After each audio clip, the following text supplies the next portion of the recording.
بس اتنی سی بات ہے، اور اس میں کوئی خاص میرے خیال سے اختلاف کی کوئی خاص علت مجھے تو نظر نہیں آتی. اگر آپ کے ذہن میں ہو تو بسم اللہ، قابل استفادہ ہوگا. بسم اللہ، بالکل ٹھیک. پروگرام کو ناظرین جو ہے وہ مزید آگے بڑھائیں گے اور مختلف جہتوں کے ساتھ کوشش کریں گے اپنے وقت میں رہتے ہوئے زیادہ سے زیادہ بات کریں. جناب رومان صاحب، سراج النبی کا کوئی واقعہ جو ہے وہ اس حوالے سے اگر آپ بیان فرمائیں کہ اس حوالے سے آپ کیا کہنا چاہتے ہیں کہ جن کے اوپر مسلمانوں کو باقاعدہ چلنا چاہیے، جس کو نظم العین بنانا چاہیے، جس کو اپنی مشعل راہ بنانا چاہیے، اس بھٹکی ہوئی امت کو اس گمراہی کے دلدل کی طرف دھکیلا جا رہا ہے، اس کو کس طرح سے آن ٹریک کیا جائے؟ جی، یقیناً آج کا دن بیسک کا دن ہے، اور پیغمبر اسلام حضرت محمد مصطفیٰ صلی اللہ علیہ وآلہ وسلم کے حوالے سے یہ تاریخ منسوب ہے. پیغمبر اسلام کی پوری زندگی، آج تک کی تاریخ، ہسٹری اگر ہم پڑھیں، کتابوں میں اگر ہم جائیں، ہر جگہ پیغمبر اسلام سے جو بھی عبارت منسوب ہے، پیغمبر اسلام کی زندگی سے جو بھی تاریخ منسوب ہے، وہ ہمارے لیے سیرت ہے، وہ ہمارے لیے آئیڈیل ہے، وہ ہمارے لیے اسوہ حسنہ ہے. ہم تو ہمیشہ فخر سے یہ کہتے ہیں کہ ساری دنیا اور ہم میں یہی فرق ہے کہ پتھر نبی کے ہاتھ پہ تو کلمہ پڑ چکا، تم سر جھکاتے پھرتے ہو پتھر کے سامنے. تو افسوس کا مقام یہ ہے، قابل افسوس یہ ہے کہ آج جس پیغمبر اسلام کے ماننے والے ہم ہیں، جن کا کلمہ ہم پڑھتے ہیں، وہ پیغمبر کے جس کا کلمہ پڑھ کے لوگ مسلمان ہوتے ہیں، جن کی سیرت سے بہتر کسی کی سیرت نہیں، جس کی سیرت ایسی ہے کہ امیر المومنین علی بن ابی طالب علیہ السلام بھی جس کی سیرت کو اپنی زندگی کا محور بنا رہے ہوں، جن کی سیرت پہ امام حسن و امام حسین علیہ السلام چل رہے ہوں، اس پیغمبر کی سیرت کو آج مسلمانوں نے بھلا دیا. اس پیغمبر اسلام کے اخلاق کو، جن کو اللہ نے اخلاق کی بلندی کو تمام کرنے کے لیے بھیجا تھا، اخلاق کے اس مینارے پہ فائز کیا تھا کہ جہاں پہ کسی کا پہنچنا ممکن نہیں ہے. آج اگر ہم سیرت پیغمبر، خاص طور سے آج 27 رجب کی تاریخ ہے، ہمیں سوشل میڈیا آج پوری دنیا سوشل میڈیا پہ آج جمع ہے، ہمیں زیادہ سے زیادہ اس تاریخ میں پیغمبر اسلام کی زندگی کی حقیقی تصویر کو پیش کرنا چاہیے. پیغمبر ہیں کون؟ وہ رسول کہ جس کی زندگی ہماری زندگی کے لیے زندگی ہے، وہ پیغمبر کی جس کی حدیث کا اگر کوئی شخص آج مطالعہ کرتا ہے 1400 سال کے بعد، پیغمبر اسلام کی زبان اقدس اور دہن مبارک سے نکلے ہوئے کلمات کو اگر ہم آج اس وقت 2022 میں پڑھ رہے ہیں تو ہمارے دل کے دروازے کھل رہے ہیں، ہمارے ایمان میں اضافہ ہو رہا ہے. وہ پیغمبر، میں ایک واقعہ آپ کی خدمت میں پیش کر رہا ہوں، شاید کہ آج کے اس موضوع سے بھی مربوط ہو. 63 سالہ زندگی پیغمبر اسلام نے گزاری، آخری حیات کے لمحات ہیں پیغمبر کے، اور آپ نے دیکھا ہے تاریخ میں یہ سب موجود ہے کہ پیغمبر اسلام کی زندگی کے آخری لمحات کس قدر اذیت ناک گزرے، پیغمبر اسلام کو کس قدر ستایا گیا، کتنا ٹارچر پیغمبر اسلام نے دیکھا، اور کس قدر پیغمبر اسلام کو زد و کوب کیا گیا، وہ تمام چیزیں تاریخ میں ہیں. ایک دن پیغمبر اسلام کو ذرا افاقہ ہوا تو اپنے ان صحابیوں سے کہا کہ جو پیغمبر اسلام کے سامنے ہمیشہ سرب تسلیم خم رہتے تھے، ان سب سے کہا کہ آج مجھے مسجد لے کر چلو. اچھا، یہ کوئی نماز کا وقت، واجب نماز کا وقت نہیں تھا. پیغمبر اسلام جب مسجد نبوی میں گئے، جیسے آج ہندوستان، پاکستان، یو کے، لندن میں آپ بیٹھے ہوئے ہیں، تو آپ نماز کے وقت جائیں گے تو ایک ہی عبادت ہوگی، نماز جماعت. لیکن اگر نماز کے علاوہ کسی وقت آپ جائیں گے تو کوئی قرآن مجید کی تلاوت میں ہے، کوئی حدیث کی کتاب پڑھ رہا ہے، کوئی مختلف عبادتوں میں، مختلف مستحبات میں مصروف ہوتا ہے. تو وہی عالم اس وقت کا تھا. پیغمبر اسلام جب داخل مسجد ہوئے تو دیکھا کہ کچھ لوگ نماز میں مصروف ہیں، کچھ تلاوت قرآن مجید میں مصروف ہیں. ایک حلقہ، شاید بعثت پیغمبر کی وجہ اور علت جو آپ سے سوال کر رہے تھے، اس کا مقصد اور ریزن بھی یہاں پہ واضح ہو. پیغمبر اسلام نے دیکھا کہ ایک حلقہ، چند آدمی وہاں پہ بیٹھے ہوئے اور علمی مسائل پہ گفتگو کر رہے تھے، احکام دین کے متعلق گفتگو کر رہے تھے. ایک طرف عبادتیں ہو رہی ہیں، قرآن مجید کی تلاوتیں ہو رہی ہیں، لیکن ایک طرف ایک حلقہ بیٹھا ہے کہ جہاں پہ مسائل پہ گفتگو ہو رہی ہے، دین کے احکام پہ. اپنے اصحاب سے پیغمبر اسلام نے کہا مجھے اس طرف لے چلو جہاں پہ علمی گفتگو ہو رہی ہے، احکام دین کے متعلق گفتگو کی جائے.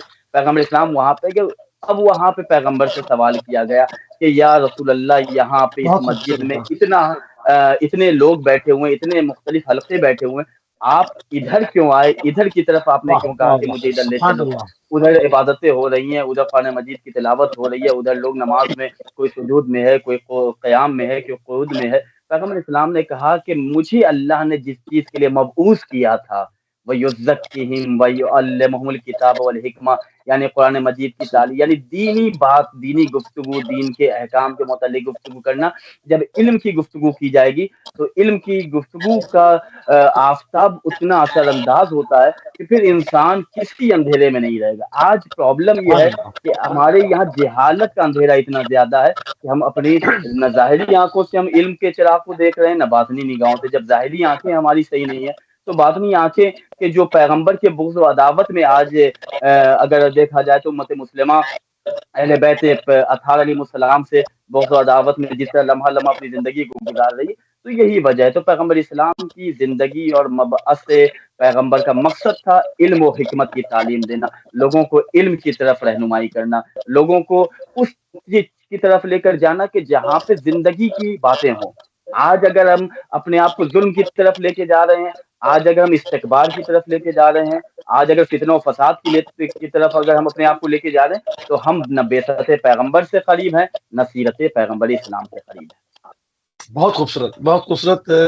آگے اگر ابھی اسی بات کو تھوڑا سا کنٹینیو کروں گا میں آپ کے ساتھ کہ جہالت کا اندھیرا آخر پھیلا کیوں. رسالت مآب صلی اللہ علیہ وآلہ وسلم نے تزکیہ کو جس لیے آپ مبعوث کی فرمائے گئے تھے، جس لیے آپ کی بعثت ہوئی تھی، اس کو کھول کھول کے بیان کیا اور تمام چیزوں پر علم و فضل کے اوپر، جس طرح سے ابھی رومان صاحب نے بھی اس واقعے کو بیان کیا، تمام چیزوں کو آپ پوری زندگی کرتے رہے، مگر یکا یک آپ کی آنکھ بند ہوتی ہے اور اس کے بعد جو ہے وہ اہل بیت علیہ السلام کو پیچھے کر دیا جاتا ہے اور جہالت کا اندھیرا پھیلنا شروع ہوتا ہے. اس کے سائے اس قدر گہرے ہو جاتے ہیں کہ آج پوری دنیا پر میں اگر دیکھا جائے تو وسائل کے حساب سے مالا مال امت، مین پاور کے حساب سے مالا مال، بہت بڑی تعداد ہے ماشاءاللہ، ٹھیک ہے، پیسہ بھی بہت ہے، سب کچھ ہے.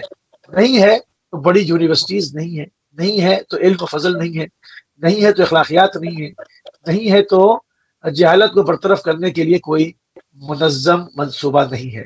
یہ سائے جہالت کے اتنے گہرے کیسے ہو گئے، اس پر روشنی ڈالیں گے قبلہ؟ اگر آپ غور کریں جیسا کہ مولانا رومان صاحب نے اشارہ فرمایا، رسول اللہ صلی اللہ علیہ وآلہ وسلم کی بعثت کا ایک مقصد لوگوں کو جہالت سے دور کرنا تھا. اور جیسا کہ اگر میں اشتباہ نہ کروں، اگر میں صحیح پڑھوں تو رسول اللہ صلی اللہ علیہ وآلہ وسلم نے بعثت کے بعد خود ایک خطبے میں فرمایا کہ جملہ بسم اللہ الرحمن الرحیم، میں سارے جملوں کو حذف کر کے مورد نظر اور مورد بحث جملہ آپ کی خدمت میں پیش کر رہا ہوں. الا کل شیء من امر الجاہلیہ تحت قدمی موضوع. رسول اللہ صلی اللہ علیہ وآلہ وسلم نے بعثت کے بعد جو جملہ فرمایا، جس کا خلاصہ یہ ہے کہ میں نے ساری جہالت اور رسم و رواج کو اپنے قدموں کے تلے قرار دے دیا. یعنی جو جہالت مجھ سے پہلے تھی، لوگ پتھروں میں رہا کرتے تھے، پہاڑوں میں رہا کرتے تھے، کھانے پینے کا کوئی سلیقہ نہیں تھا، لباس کیسا پہنا جائے کچھ معلوم نہیں تھا، یہاں تک کہ حرام و حلال کا کوئی خیال نہیں تھا، حرام اور نجس جانوروں کو کھایا کرتے تھے. یہ سارے کے سارے جہالت کی ہی اقسام ہیں. یا آپ مشہور مثالوں کی طرف جائیں، اپنے بچوں کو مار دیا کرتے تھے، اپنی بیٹیوں کو زندہ قبروں میں دفنا دیا کرتے تھے. یہ ساری کی ساری جہالتیں تھیں. رسول اللہ صلی اللہ علیہ وآلہ وسلم کا ایک مقصد لوگوں کو جہالت سے دور کرنا، اور جیسا کہ رسول اللہ صلی اللہ علیہ وآلہ وسلم نے اپنے اس مقصد کو مکمل کیا، پورا کیا. لیکن رسول اللہ صلی اللہ علیہ وآلہ وسلم نے لوگوں کو جہالت سے نکالنے کے بعد جو قوانین قرار دیے تھے، ان قوانین پہ عمل نہیں کیا گیا. ان قوانین میں سے سب سے اہم اور سب سے مہم قانون یہ تھا کہ جب خداوند متعال نے رسول کی طرف ارشاد فرمایا، یا ایھا الرسول بلغ ما انزل الیک من ربک وان لم تفعل فما بلغت رسالتہ. رسول اللہ نے سارے قوانین اور وہ قرآن مجید کی آیتیں اور نمیدونم ساری چیزوں کی تفسیر اور تعویل لوگوں کے سامنے بیان کی. بیان کرنے کے بعد پھر حضرت نے فرمایا یہ ساری کی ساری چیزیں ہم نے بیان کر دی، لیکن ان کی حفاظت کے لیے کسی اہم شے کی ضرورت ہے، حبل اللہ المتین کی ضرورت ہے، اللہ کی مضبوط رسی کی ضرورت ہے۔ اور خود خدا نے فرمایا اے رسول آپ نے سب کچھ پہنچا دیا، لیکن اگر یہ جو پورا اس تمام تبلیغ کا نچوڑ ہے اور ثمرہ ہے، اگر یہ آپ نے نہیں پہنچایا تو گویا خود آپ کی وہ محنتیں، آپ کی وہ کوششیں اور کاوشیں رائے گاہ چلی جائیں گی۔ رسول اللہ نے غدیر کے میدان میں، وہ غدیر کا پس منظر میں اسی چینل پہ آپ کے سامنے بیان کر چکا ہوں۔ رسول اللہ نے امیر المومنین کو بلند کر کے من کنت مولاہ فہذا علی مولا، دوبارہ بیان ہو اس کے جائے بعد پھر حضرت نے فرمایا کہ دوبارہ تھوڑا سا بیان ہو جائے، یاد رکھو جو بھی ان سے محبت کرے گا اللہ اس سے محبت کرے گا، جو بھی ان کی مخالفت کرے گا وہ ہرگز ہدایت کے راستے پہ نہیں چل سکتا۔ اگر تمہیں ہدایت یا جو میں نے تم سے کہا ہے ان تمام چیزوں پہ باقی رہنا چاہتے ہو تو آؤ علی کے دامن سے متمسک ہو۔ اب جو آپ نے فرمایا کہ رسول اللہ جو کہ اخلاقیات کو درست کرنے کے لیے مبعوث ہوئے تھے، جہالت کو دور کرنے کے لیے مبعوث ہوئے تھے، لیکن اس کے باوجود معاشرے میں جہالت بھی ہے، اخلاقیات سے بھی لوگ دور ہیں، عدالت بالکل نہیں ہے، یہ ظلم و ستم ہے۔ کیا مقصد ہے، کیا غرض ہے؟ تو میں کہوں گا اس کی وجہ اور اس کی علت یہ ہے کہ جو رسول اللہ نے اہم شے کی طرف اشارہ کیا تھا، لوگوں نے اس اہم شے کو فالو نہیں کیا، لوگوں نے اس اہم شے کا انکار کیا، اور خود خدا نے اسی وقت ان سے کہہ دیا تھا کہ دیکھو یاد رکھو اگر تم نے اس کا دامن چھوڑا تو دنیا کی کوئی شے تمہیں بچا نہیں سکتی۔ یعنی مولا امیر المومنین کا انکار، مولا امیر المومنین کی ولایت کا انکار، انکار ہے یقیناً جس نے علی کا انکار کیا اس نے رسول کا انکار کیا، اور جس نے علی کی امامت کا انکار کیا اس نے رسول کی رسالت کا انکار کیا، اور جس نے غدیر کا انکار کیا اس نے 27 رجب المرجب کی بعثت اور بعثت رسالت کا انکار کیا۔ اللہ اکبر، اللہ اکبر۔ رومان صاحب اس کا جرم کیا ہے پھر؟ اس کے جرم کی سزا کیا ہے؟ اس کا یہ کتنا بڑا جرم ہے کہ اصل یعنی جس چیز کے اوپر قرآن کے ہم نے آپ کو اس حوالے سے مبعوث کیا، ایک آدمی اس کا ہی انکار کر رہا ہے اور اس کے بعد بھی مسلمان بنا بیٹھا ہے، یہ سب کیا ہے؟ کیا ہو رہا ہے؟ یہ سب اس کے اوپر کیا کہیں گے رومان صاحب؟ غدیر کا انکار، بعثت کا انکار یعنی کفر اور جہالت کے اندھیرے میں الٹے پیروں واپس چلے جانا، اور اس کے بعد اسلام کا ٹائٹل لے کے بیٹھے ہوئے ہیں، کچھ لوگ مفتی بنے گھوم رہے ہیں، کچھ پتہ نہیں کیا کیا اپنے نام کے ساتھ لگائے ہوئے۔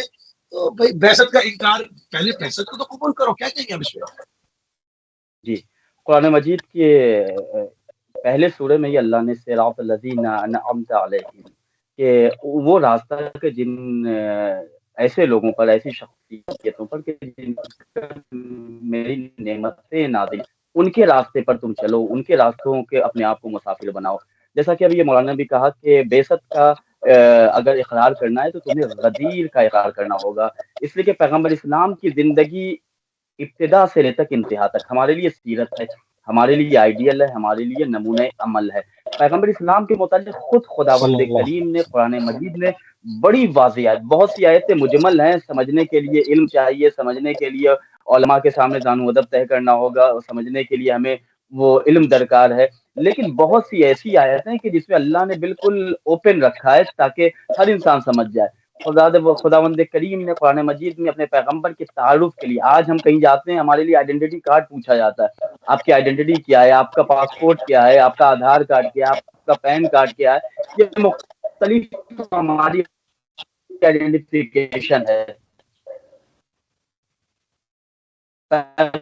پیغمبر اسلام کے اس کا نام کیا کچھ نہیں، سے لے کر آپ آج تک کی تاریخ دیکھ لیں، امام زمانہ علیہ السلام تک پیغمبر اسلام نے کہیں بھی کسی کو تنہا نہیں رکھا، کبھی کسی کو ایسا نہیں رکھا کہ کوئی تشنہ جواب رہ گیا ہو، کوئی اپنے آپ کو مجبور سمجھ رہا ہو کہ ہمارے پاس علم نہیں آیا۔ تو پیغمبر اسلام نے چھوٹی سے چھوٹی چیزیں، آج آپ دیکھیں انشاءاللہ ماہ مبارک رمضان ابھی آنے والا ہے، مسواک کرنے کا طریقہ کیا ہے، ہم کس طرح بیت الخلاء میں جائیں، کون سا قدم پہلے رکھیں باہر نکلنے کے لیے، کس قدم کو پہلے ہم باہر لے کر آئیں، ہم کس انداز میں روز جمعہ کون سا لباس پہنے، لباس کا رنگ کون سا ہونا چاہیے، یہ چھوٹی سی چھوٹی چیزوں کی تعلیم پیغمبر اسلام دے کر گئے اور اپنے بعد بیست کے مقصد کو نامکمل کر کے چلے جائیں گے. بیست کے محافظ پیغمبر اسلام نے کوئی انتظام نہیں کیا ہوگا. یہ سوچنے کی بات ہے.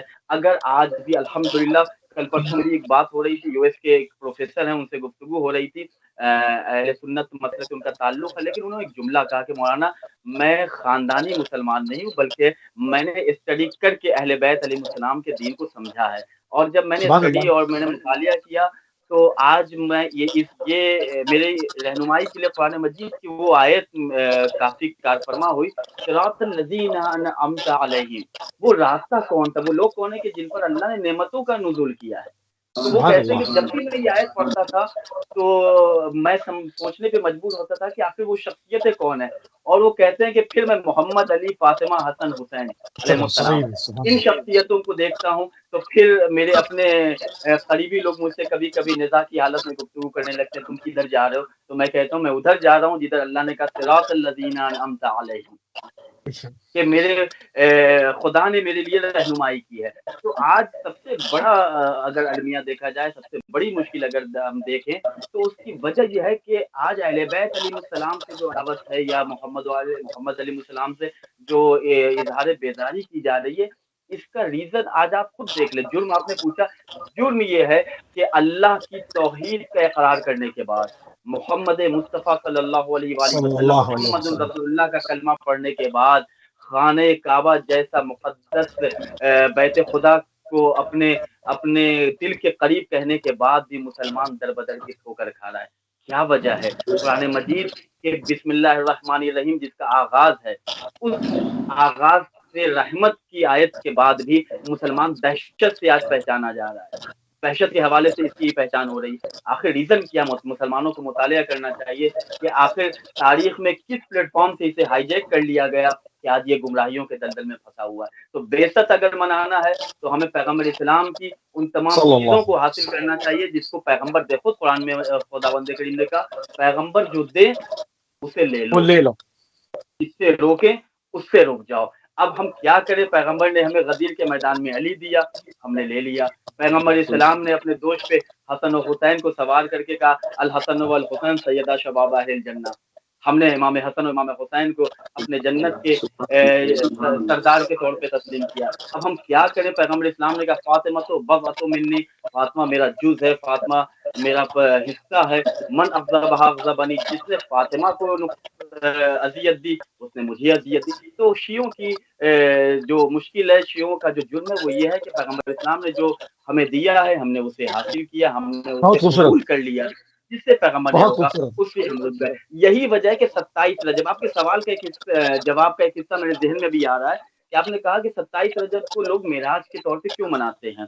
تو ہندوستان اور پاکستان میں چونکہ زیادہ تعداد اگر دیکھیں تو اہل سنت طبقے کی ہے, تو علاقے کے اعتبار سے ایک غلط فہمی اس حوالے سے, ورنہ آپ ایران میں چلے جائیں وہاں شیعوں کی اکثریت ہے.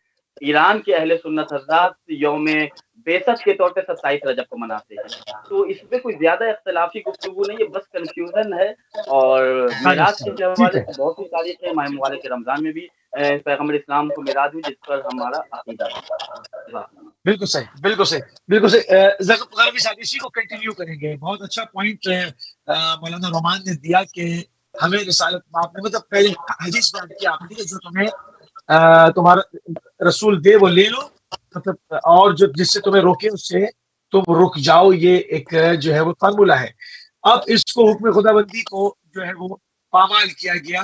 رسالت مآب میں غدیر کے میدان میں کسی مسجد کے حجرے میں نہیں, علن اعلان جو ہے وہ سر عام 1.25 لاکھ حاجیوں کے سامنے مولا عامر المومنین کو اپنے ہاتھوں پہ بلند کر کر امت کو علی دیا. لوگ سقیفہ میں گھس گئے. رسالت مآب نے اپنے کندھوں پہ مولا حسنین کو بٹھایا, لوگوں نے ہمیں مروان چاہیے, لوگ ادھر چلے گئے.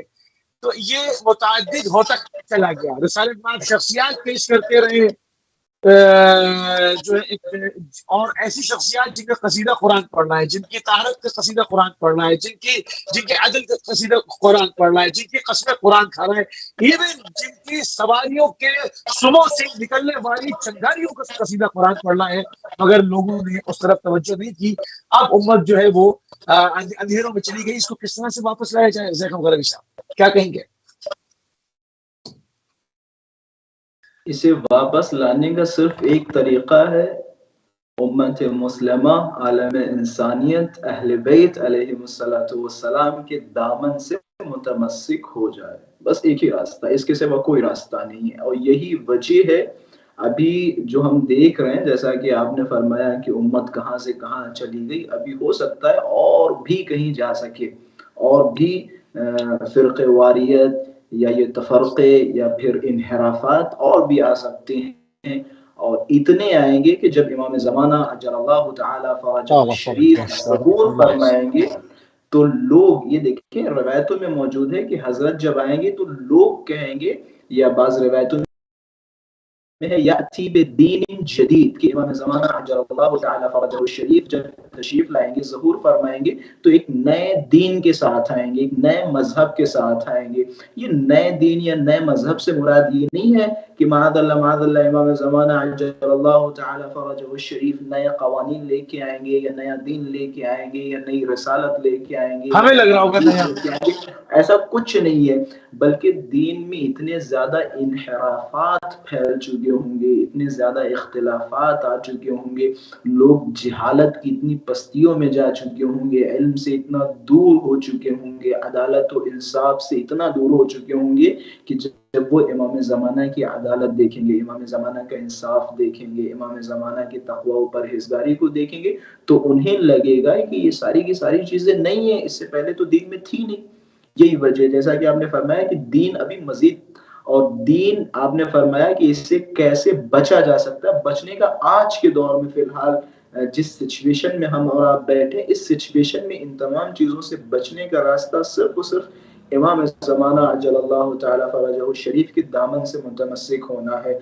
آج اگر کوئی انسان یہ چاہتا ہے کہ وہ رسول کی رسالت کی گواہی دے، یا آپ اگر دیکھنا چاہتے ہیں کہ فلاں صاحب رسول اللہ کی بعثت کا اقرار کرتے ہیں یا نہیں، تو دیکھیں کیا وہ امام زمانہ کے اقرار کرتے ہیں یا نہیں، کیونکہ امام زمانہ عجل اللہ تعالی فرجہ الشریف کی امامت اس بعثت کی ایک کڑی ہے، بعثت کا سلسلہ ہے۔ جس نے غدیر کا انکار کیا، جیسا کہ آپ نے فرمایا تھا، جس نے غدیر کا انکار کیا گویا اس نے بعثت کا انکار کیا، کیونکہ جب رسول اللہ صلی اللہ علیہ وآلہ وسلم، میں معذرت کے ساتھ تھوڑا سا 2-4 منٹ مزید اس گفتگو پہ لوں گا تاکہ گفتگو مکمل ہو جائے۔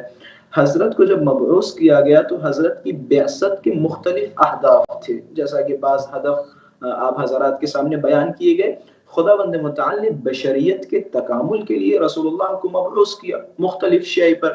رسول اللہ صلی اللہ علیہ وآلہ وسلم نے بعثت کے بعد اپنے ان اہداف کو یا پھر قرآن مجید کی آیتوں کو زیادہ سے زیادہ روشن کیا، مسائل لوگوں کے سامنے پیش کیے، لوگوں کے حالات، اس دور کے جو حالات حاضرہ تھے یا پھر اس دور کے جو حالات تھے اور ان کے جس طرح سے اعمال، حرکات و سکنات تھے، انہیں زیادہ سے زیادہ یعنی جتنے بھی دینی مسائل تھے ان کے سامنے بیان کیے۔ لیکن رسول اللہ صلی اللہ علیہ وآلہ وسلم کے بعد یہی امت جو رسول اللہ کی پیروی کرتی تھی، آہستہ آہستہ یہ اپنے اہداف سے پلٹنے لگی، اور یہی وجہ ہے، شاید آپ نے مختلف بزرگان سے سنا ہو کہ رسول اللہ کی بعثت یقیناً مکمل ہے۔ میں ایک دوسرے معنی میں بیان کر رہا ہوں، رسول اللہ کی دوسرے معنی میں اگر کہا جائے تو بعثت ابھی مکمل نہیں ہوئی ہے۔ بعثت تب مکمل ہوگی جب امام زمانہ عجل اللہ تعالی فرجہ الشریف ظہور فرمائیں گے، اور وہ اہداف ناتمام، جملوں پہ غور کیجئے گا، اہداف ناتمام بعثت کو امام زمانہ عجل اللہ تعالی فرجہ الشریف انجام دیں گے۔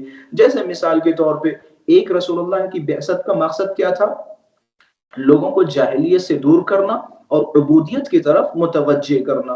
رسول اللہ کے زمانے میں لوگ جاہلیت سے دور ہو چکے تھے، ایک رسول اللہ نے نئی روح ان کے درمیان پھونکی تھی، لیکن حضرت کے بعد یہ لوگ دوبارہ اپنی اسی جاہلیت پہ پلٹ گئے۔ اب امام زمانہ ظہور فرمائیں گے تاکہ انہیں حقیقی جاہلیت سے علم کی روشنی کی طرف لے جائیں. یہ رسول اللہ کا ایک ہدف. اسی طریقے سے دوسرا ہدف کیا تھا؟ اخلاق و تزکیہ نفس. جیسا کہ خود رسول اللہ نے فرمایا کہ میں مبعوث ہوا ہوں تاکہ اخلاق کے اعلیٰ مراتب کو مکمل کروں، انہیں طے کروں. رسول اللہ نے اپنے دور میں اخلاق کے بہترین نمونے پیش کیے، لیکن رسول اللہ کے بعد دیکھیں امت نے کیا کیا.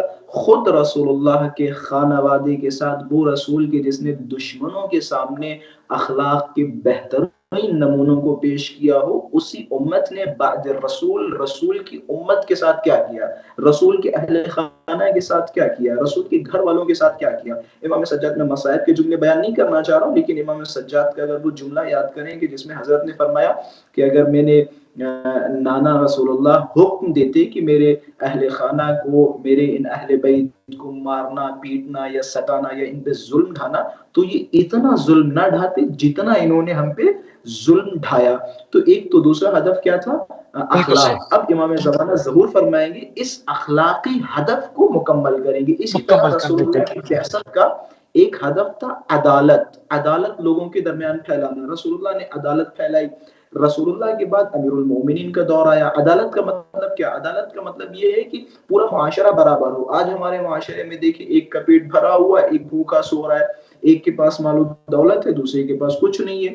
امیر المومنین کے دور میں بے حد اولا اس چیز پہ کام ہوا، اور تقریباً کہا جا سکتا ہے بطریق احسن امیر المومنین علیہ السلام نے پورے کوفے میں، بعض روایتوں میں ملتا ہے کہ کوفے میں کوئی بھوکا نہیں سوتا تھا. امیر المومنین راتوں میں جا کے لوگوں کے گھروں پہنچاتے تھے. ایک بہترین عدالت کے فیصلے امیر المومنین نے کیے. لیکن حضرت کے بعد دیکھیں پھر معاشرہ اسی شے پہ پلٹ گیا. پھر اسی طریقے سے اگر آپ دیکھیں وحدت جامعہ، وحدت اتحاد، آپ رسول اللہ کے زمانے میں دیکھیں گے آپ اتحاد، امیر المومنین کے زمانے میں اتحاد پہ. لیکن یہ سارے کے سارے اہداف بعثت ہیں، اور یہ بھی ہمیں بھی پتہ ہے اور آپ کو بھی پتہ ہے کہ یہ نامکمل اہداف ہیں. نہ ہی اخلاق معاشرے میں وہ اخلاق ہے جو رسول اللہ نے پہنچایا، نہ ہی وہ علم ہے جو علم رسول اللہ نے پہنچایا، جو رسول اللہ نے فرمائی. اب یہ سارے کے سارے اہداف کب مکمل ہوں گے؟ جب امام زمانہ کا ظہور ہوگا. یہ معاشرہ، یہ دنیا عدل و انصاف سے بھر جائے گی، کما ملئت ظلما و جورا، جس طرح سے جور سے بھر چکی ہوگی. تو خلاصہ کلام امام زمانہ کے ظہور میں ہم سب کی نجات ہے. یہ جتنی بھی خرافات ہیں، یہ جتنی بھی انحرافات ہیں، یہ امام زمانہ کے ظہور سے حل ہونے والے ہیں. اس سے پہلے کوئی طریقہ کار نہیں ہے. بالکل صحیح. زمینہ سازی کیسے کریں؟ مولانا رومان صاحب، چونکہ اب یہ بات طے ہے، بالکل درست بات ہے کہ اسی خاندان سے پروردگار نے ہم کو، آپ حضرت بقیت اللہ بھی کہتے ہیں، پروردگار نے بقیہ کیا ہے کہ وہ آئیں اور جو ہے وہ ان سارے کارے رسالت کو، جو لوگوں نے اس کو تعطل کا شکار کیا، اس کو جو ہے وہ الٹانے کی کوشش کی، اس کو دوبارہ مستحکم کر کے اور ان تمام بعثت کی جو اہداف تھے اس کو مکمل کر دیں. تو ہماری ذمہ داری زمینہ سازی کی بنتی ہے. ہم زمینہ سازی کس طرح کریں؟ ہمارے پاس 3 منٹ ہے. بسم اللہ. جی، ہم دعائے ندبہ میں پڑھتے ہیں نا، بقیت اللہ کی عرض ہے، این الطالب و بدم المقتول بکربلا، این الحسن و این الحسین. ہم ان فقروں سے اپنی روح کو تازہ کرتے ہیں، اپنی روح میں تازگی پیدا کرتے ہیں، اور اس کا انتظار کرتے ہیں کہ جو بعثت پیغمبر کا محافظ ہے، جو بعثت پیغمبر کے سفر کو مکمل کرنے والا ہے اور اس منزل مقصود تک پہنچانے والا ہے، کہ جہاں پر ساری دنیا کی نگاہیں آج ٹکی ہوئی ہیں. عصر حاضر میں 2 ممالک کے درمیان آج جنگ و جدال کا جو بازار ہمارے سامنے، ہماری نگاہوں کے سامنے آج ہے، کہ ساری دنیا کی آنکھیں اشکبار ہیں کہ ظلم ہو رہا ہے، ایک طرف ظالم ہے، ایک طرف مظلوم طبقہ ہے.